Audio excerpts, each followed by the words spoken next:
एक बार फिर से दोहरा लेते हैं, हमने क्या क्या पढ़ा अनुस्वार अनुनासिका में। अनुनासिका ऐसे स्वर जिनका उच्चारण मुख के साथ साथ नाक से भी होता है। ठीक है, इनका जन्म कहाँ से हुआ? संस्कृत भाषा से हुआ। संस्कृत भाषा के स्वर हैं, हिंदी भाषा में आते आते अपने मूल रूप में तो प्रयोग हुए ही हुए स्वर की तरह, लेकिन इनमें कुछ परिवर्तन होकर नए स्वरों का जन्म हुआ जिनका उच्चारण मुख के साथ साथ नाक से भी किया जाने लगा, जिनको हमने अनुनासिका कहा। अर्थात 11 स्वरों के ऊपर क्या किया गया, उसकी ध्वनि जब नाक से बोल गई तो उसके चिन्ह के लिए क्या लगाया गया? इसको दर्शाने के लिए चंद्र बिंदु और बिंदु का प्रयोग किया गया। ठीक है, मूल रूप से चंद्र बिंदु का प्रयोग किया गया, लेकिन कहीं कहीं चंद्र बिंदु के स्थान पर बिंदु लगाया गया। क्यों लगाया गया? स्थान अभाव के कारण। जब स्थान का अभाव हुआ तो चंद्र बिंदु के स्थान पर बिंदु का प्रयोग किया गया, जैसे गोंद में है और मैं में है। मूल रूप में ये प्रयोग हो रहा है अपना चांद गांव। ठीक है, ये अपने मूल रूप में प्रयोग हो रहा है।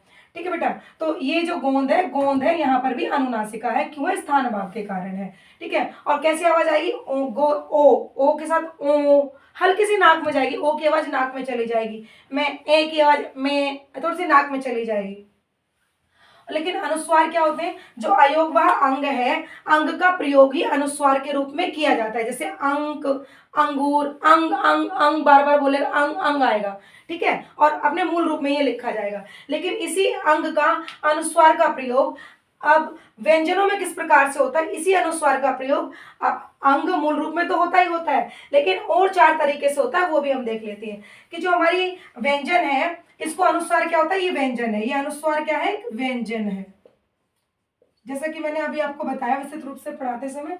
और अनुनासिका क्या है? ये स्वर होते हैं। इनको व्यंजन क्यों कहा गया? क्योंकि व्यंजनों में भी इस अंग अनुस्वार का प्रयोग किया जाता है। अंग अनुस्वार मूल रूप में तो प्रयोग होता ही होता है, और यहाँ भी होता है इसका प्रयोग। किस प्रकार से होता है?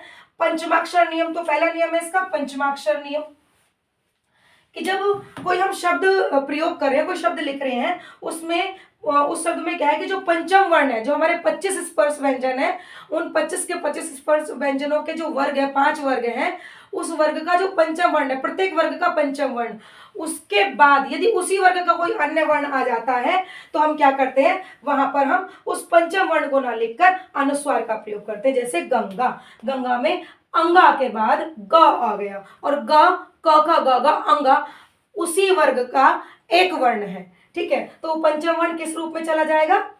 अनुस्वार के रूप में चला जाएगा।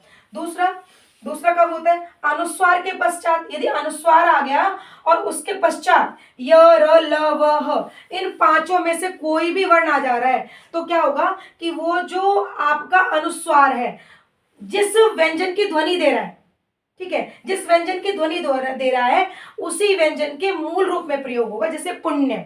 ठीक है, अब पंचम वर्ण है अणा, अणा के बाद या आ गया, तो या को क्या करेंगे? आपको पता है कि जैसे हमने कहा कि अगर पंचम वर्ण के पश्चात उसी वर्ग का कोई वर्ण आ जाए तो हम उसको क्या करते हैं? अनुस्वार के रूप में प्रयोग करते हैं। लेकिन य, र, ल, व, ह आ जाए तो उस पंचम वर्ण को उसके मूल रूप में लिख देते हैं। दूसरा नियम हो गया आपका।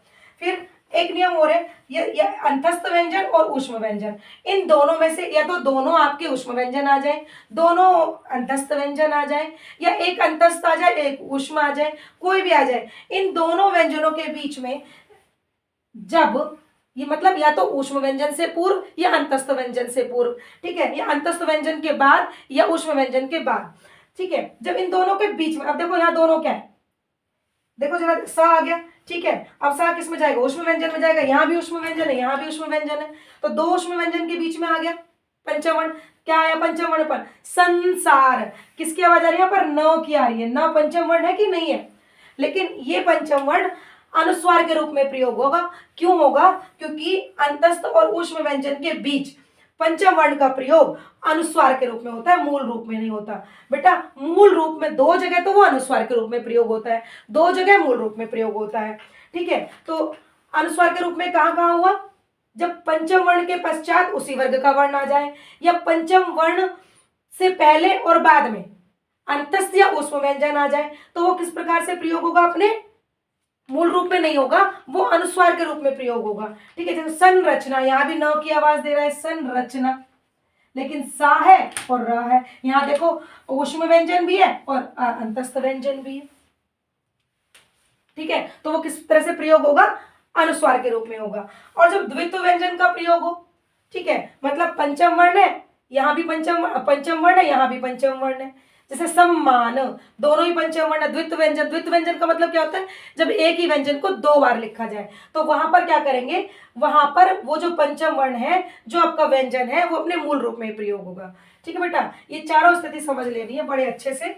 देखो अपने मूल रूप में तो होता ही होता है ये, लेकिन यही चारों स्थिति समझनी होती है, और इसी के कारण हमें कंफ्यूजन होती है। एक तो ये चीज हमारी कि चंद्र बिंदु को बिंदु के रूप में प्रयोग किया जाता है, और ये चार, तो इसमें कोई कठिनाई नहीं है बेटा, बड़ी इजी सी बात है। जब पंचमाक्षर के बाद उसी वर्ग का कोई वर्ण आए तो उस पंचमाक्षर को अनुस्वार के रूप में लिख दो, और यदि पंचमाक्षर दो अंतस्थ व्यंजन के बीच, दो ऊष्म व्यंजन के बीच, या अंतस्थ और ऊष्म व्यंजन के बीच में आए तो भी उसको अनुस्वार के रूप में लिख दो। लेकिन जब द्वित्व व्यंजन हो, जब द्वित्व व्यंजन का प्रयोग किया जाए, ठीक है, वहां पर ध्वनि किसकी आ रही है, अंग की, उसकी पंचम वर्ण की आ रही है, सॉरी, ध्वनि पंचम वर्ण की आ रही है, लेकिन वहां पर वो क्या है, द्वित्व रूप में प्रयोग किया जा रहा है, दो बार प्रयोग किया जा रहा है, एक ही बार में, मतलब कंटिन्यूसली, ये ध्यान रखना।